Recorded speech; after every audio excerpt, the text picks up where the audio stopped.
Wow, this is unbelievable.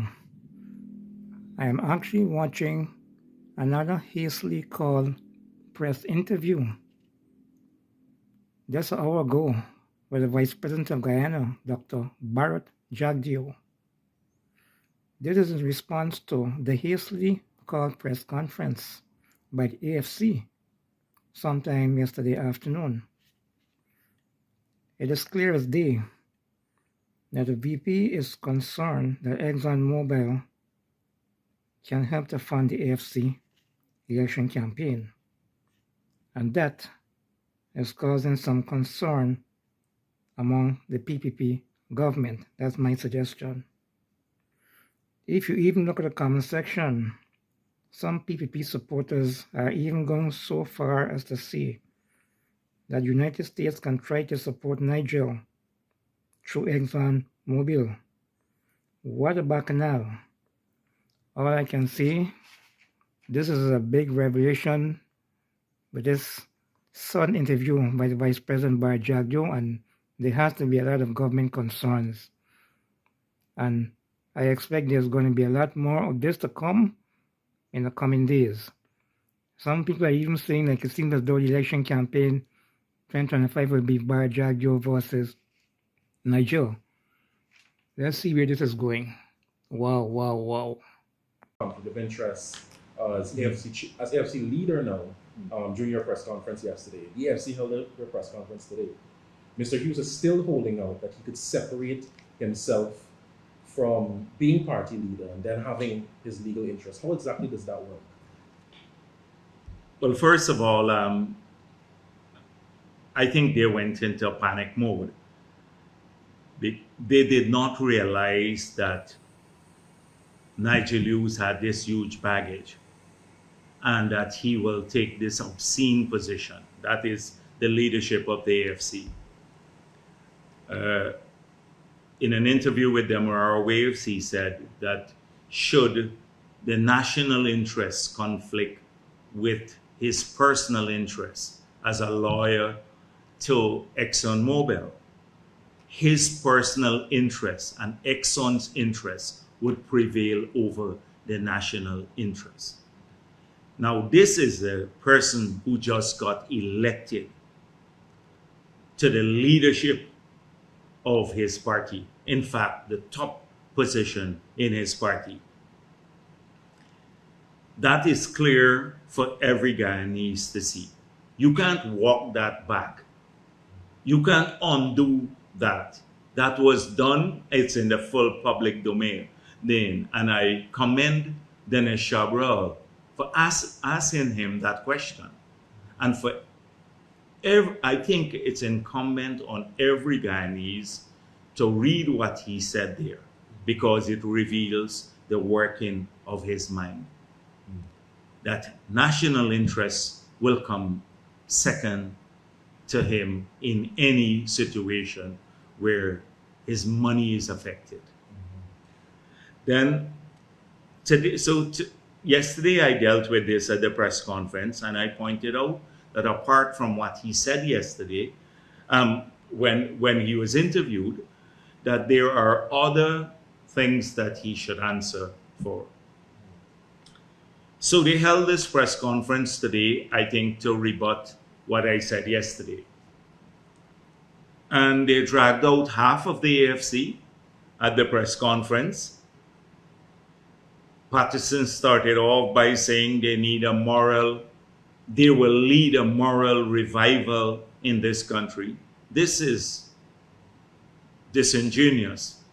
It's coming from a person who's currently before the court, charged with two cases for corrupt practices when he was minister. Almost every member who was on that podium, or most of the members there, are involved in some corrupt activity that is publicly known. But the AFC will now lead a moral revival in the country. I spoke yesterday of recycle leadership, or recycle leaders. It's a party of recycle leaders. It's a corrupt cabal of recycle leaders who are accustomed to privilege in the past and think they can dupe the people of Guyana once again into electing them and returning them to the place where they enjoy all of these privileges and were engaged in the corrupt practices. Patterson said, it's very revealing to me what he said, actually, that they have 5,000 members in the AFC, but they only got 200 delegates. So that meant that one delegate represented 25 of their members at the Congress, recently held Congress. Now in the PPP, we have a ratio of delegate to membership of 3-to-1. Every party, every group can submit 1/3 of their numbers as delegates. They are saying 25-to-1. Now that number is fictitious. It's the 5,000 persons. Secondly, he said, we had a well-run Congress. It was a great Congress, huge turnout, packed house, and that our delegates could not all make it to Georgetown because the PPP is responsible for the bad road from Lethem in. But those delegates who made it to Lethem, they voted by phone. Now, how do you vote by phone call? I thought that the secrecy of the vote in an election is an inviolable principle of all elections. So how do you vote by phone?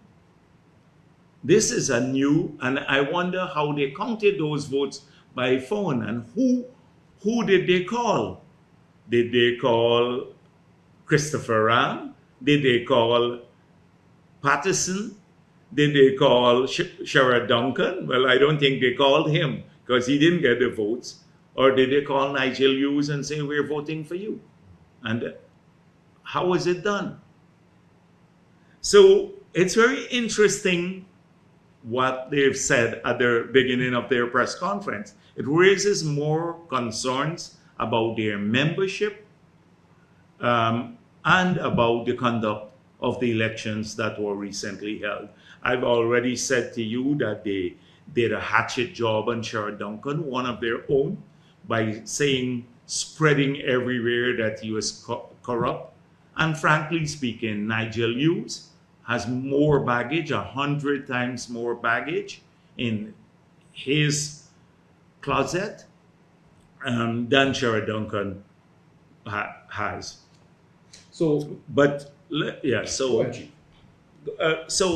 I think the purpose, I spoke about how panicked they were. And so the entire press conference was called by Nigel Hughes. And he rolled out the other stooges, the Ramjatans and the others, to defend one point, that he must keep his contract with Exxon Mobil whilst being leader of the AFC. And they all fell in line. That was the purpose of this press conference, nothing else. Nigel Hughes as leader on what's happening in Parliament, especially among his own MPs. With this whole committee that Hughes hopes to set up, to set himself aside and not make any decisions, I'm still, again, lost as to how or if something like that can even work. Okay, so I think the entire purpose of the press conference was to prove that Nigel Hughes did not have a conflict of interest. It was, and he failed miserably at that, at proving that. Secondly, it was designed to get this entire corrupt cabal to support him, to remain as leader, and at the same time continue to profit from a contract with Exxon Mobil. So they had to do some fancy footwork. First of all, we were regaled with an explanation as to what constitutes a conflict of interest by Nigel Hughes. Right. He sought to define in his own way, conveniently, condescendingly, what a conflict of interest is, as though we do not, or the people of Guyana cannot understand one when they see it. For a person who said that when the national interest conflicts with that of his client, the client's interest would prevail. How could you be the leader of a political party that is, and you're seeking to be the presidential candidate for the elections, the upcoming elections? It's impossible. It is not only a conflict of interest, it is also immoral. It's immoral. It's obscene that you would even contemplate that. He has to have a healthy disregard for what the people of this country think to try to foist this position on us. But he has these sycophants in the AFC, the stooges like Ramjatan, who will go to a press conference to try to support him on this matter. So a conflict of interest does exist, not only because he's a politically exposed person, which he was in the past because of his wife being a member of parliament, but now he has moved from an ordinary member of the AFC, or maybe not even a card-bearing member of the AFC, to the leadership of that party, where he has to play a role in determining the party's position in relation to oil and gas. So he now says, I will have no role. I will not play a role in determining my party's position. What sort of leadership will you give as a leader of the party? So he tries to comes today to say, oh, I will set up a committee with Vincent Adams and Patterson, two recycled persons from the sector. It was Vincent Adams who signed the environmental permit for Laser One, and Patterson, who knows very little about the sector. The only claim to fame for Patterson in the sector was when they tried to move the pipeline's location conveniently to an area where some private people had acquired land. But they have no skill in this area. They're just sycophants of Nigel Hughes. But let's think this through. So you have this committee, and they come up with some policy advice. They give it to the leader. So I can, as leader of the party now, I will not speak publicly about the advice that my committee, my party gives me, because it conflicts with the interest of that of my client. So I will not advocate it. So I'm abdicating my responsibility as leader of the party. Secondly, his party is represented in the National Assembly. Yes. So he says, I can only influence government policy when I'm president, and therefore I'll resign when I'm president. But he is in a position to influence the government policy through the National Assembly. There are three branches of the government: the judicial arm of the government, the executive arm, and of the state, and the legislature. And his MPs are there. He can influence them now as leader of the party to vote on a legislation in favor of his client. So that is also a conflict. He is in a conflict of interest position there. And then he himself had said sometime in the past that, oh, these oil companies can fund political parties and they can take over a country. So if now Nigel Hughes is the lawyer for Exxon Mobil, so if he remains the lawyer for this company and the company pays him for legal services, then what is there to say that this can't be a conduit for political contributions to his party? Because they can easily inflate the legal bill to give him funding for his political party. That he is so he has not addressed this, because that's an easy path for political contributions, because Exxon is prohibited from making political contributions in the countries that they are operating in, except outside of the US. So this could be a conduit for political contributions from ExxonMobil.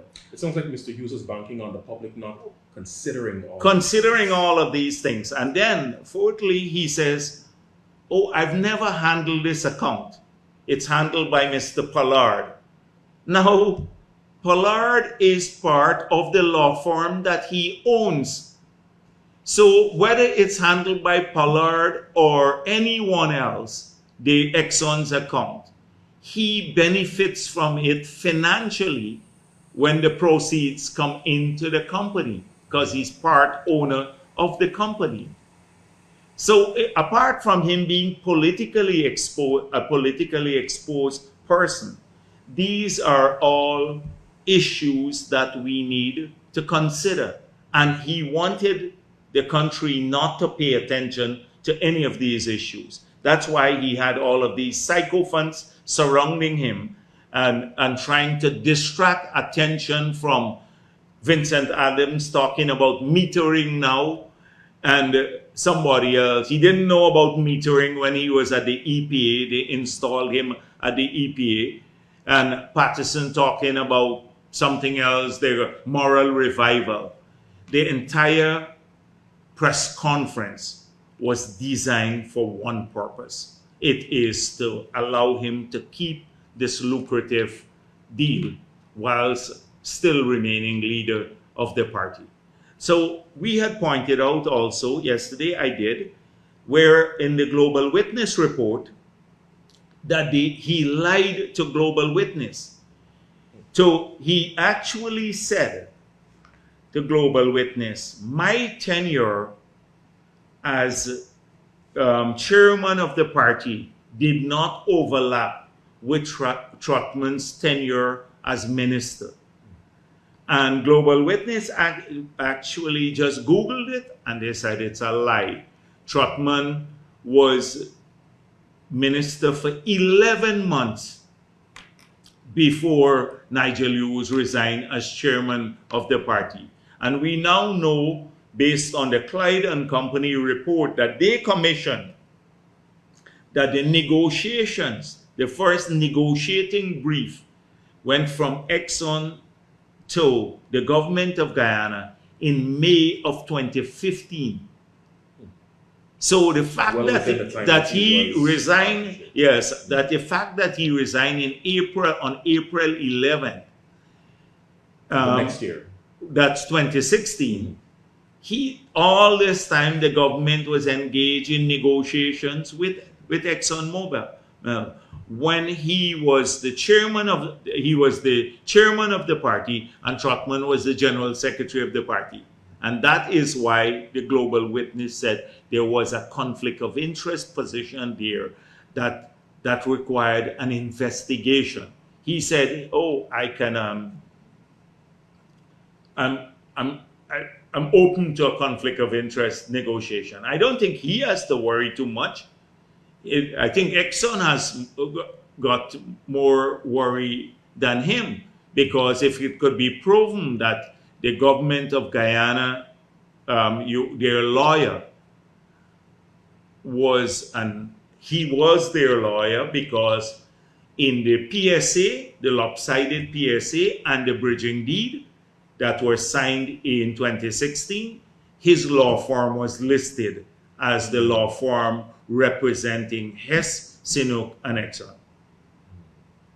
So if they could prove that the lawyer had a relationship with the minister they were part of the same party's leadership, and remember his wife was also in cabinet at that time, it could be very uncomfortable. It could get very uncomfortable for a large number of people. We're waiting on Exxon to see how they will respond to this issue, because and that would determine how we move forward with it. So we ignored the issue all these years. People would say, why not? He was politically exposed at that time. We knew his wife was minister. He was politically exposed, but he didn't have leadership in the party where he could have influenced the position on that kind of issue.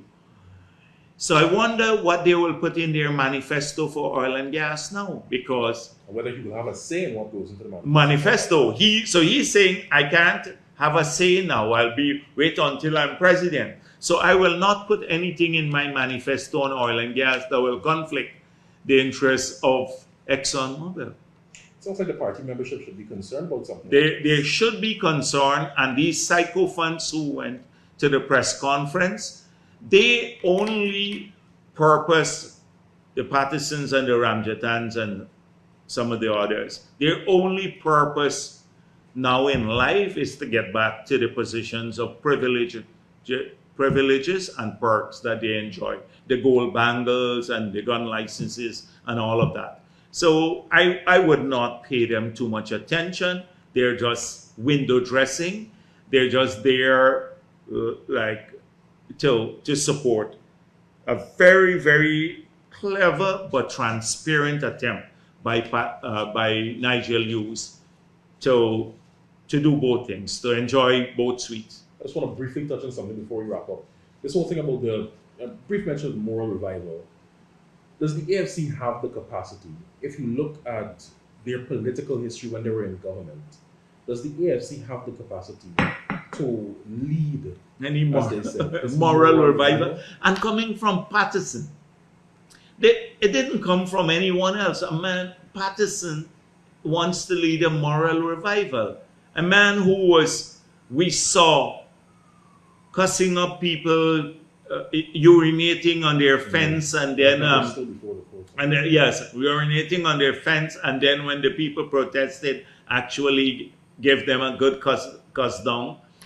Then a person who has 2 corruption charges against him in the court now, a person who lied to the nation by saying he did not accept any gift from government agencies of gold bands because he didn't wear gold bands, and then everybody saw the picture of him wearing the gold band. He wants to lead a moral revival. And then there was this Mr. Hughes and the Video Mega production company. And Cathy Hughes with Video Mega and all of that. Now, we saw before, you recall, so Cathy Hughes saying, if you Google now, you would go and see her saying to the media when asked, I think it was the Starbuck News, I have no relationship with Video Mega any longer. This was in 2016. The same position her husband is taking now.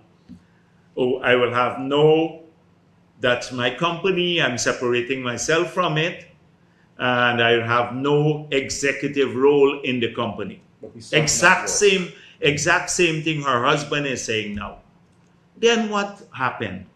In 2018, she was signing checks on behalf of the company. We have the checks. She was still involved. She was lying to the people of this country and to the reporters. It got reported. She was no longer part of the company that she said she had distanced herself. No longer part of the company. Exact same thing that Nigel Hughes is saying now. Exact same thing that Nigel Hughes is saying today. This is what we're confronted with. a party that is duplicitous, a party that Nigel Hughes himself presents himself as above board. When I spoke about the baggage that he has in the past, so he said, "Oh, I want them to investigate Jagdeo and Sue." Well, I think I was vindicated in that issue. A person came into my home in an unguarded moment with somebody I considered a friend and tried to bribe me, and they did not succeed. I wonder if that you had an AFC person there. They caught them on camera collecting a bribe. That was their purpose. That was the purpose of the Vice News entire presence in Guyana. It was called a sting, to find someone taking money for government policy, and they did not find that. So I think I came out vindicated. I have a court case now. But what about Nigel Hughes? Nigel Hughes removed evidence from the gas station when Brian Hamilton was killed by the bandits there. He took away the tape. Nigel Hughes, there was a call by, I think, Starbuck News and everyone else to have him being investigated. I saw a story in Starbuck News, but many are called for him to be investigated. When he was defending two of the persons who were part of the massacre of people at Lusignan, babies and everyone else. He was their defense lawyer. And the foreman of the jury was his client for 6 years, and he did not disclose it to the court. And the court asked if, at the beginning, when they were selecting the jury, if there was any relationship. That's called jury tampering. And his client walked free. Didn't disclose it. What kind of character is this? What sort of person? So they tried to present him as a new face and an erudite face. This was the guy who didn't understand that 33 is the majority of 65 until the CCJ wiped the floor with him in their decision. They wiped the floor with him and said, what kind of wherever in the world would someone come up with this stupidity? This is the person, and he's not new. He's not a new face. I was going to mention that. He is recycled. He was chairman of that party twice. In 2013, he resigned. 2016 as chairman of the party. Since when he is new leadership? So you don't think he has that? No intellectual capacity to deal with policy. He thinks that policy in the oil and gas is setting up a committee. At the end of the day, you have to have a number of people, policymakers, who make the call on where the committee goes. It's always like that when you get elected. Whether the technical people don't make the final call on legislation. That's why the laws have to go to Parliament and be approved by parliamentarians, politicians, elected politicians. They have to have positions. Whether it's an environmental law, it's a petroleum bill, the expanded petroleum bill, it's a local content law in the NRF, it ultimately has to go to the National Assembly. Exxon Mobil would be happy to deal with a technical staff that they can bully. They can't bully me. Gramderton said I'm a bully, right? But Exxon can't bully me. But they can compromise them. They can fetch them off to Texas and fet them, as the Global Witness report said, or write a cabinet memo for the government of Guyana to approve the PSA in 2016. Exxon wrote that cabinet memo. You think that would ever happen in a PPP government? It would ever happen? It would be so obscene, and that's what they defend. as though they're strong on these issues. So it is a major, major thing. I think Sherrod Duncan should look at these call-in voting that Patterson spoke about, voting by telephone.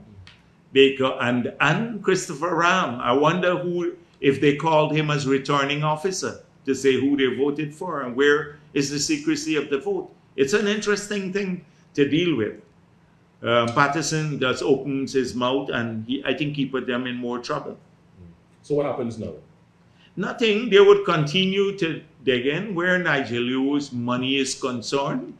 He will give up national interest. That's the morale of the whole story. The morale of the story, this guy is fighting tooth and nail to keep his lucrative deal with Exxon whilst being in the leader of the AFC, in a position to influence members of parliament how to vote, and in a position where he could influence policy of his party and everything else. And it is a clear case of conflict of interest. Thank you very much. Thank you. Thank you.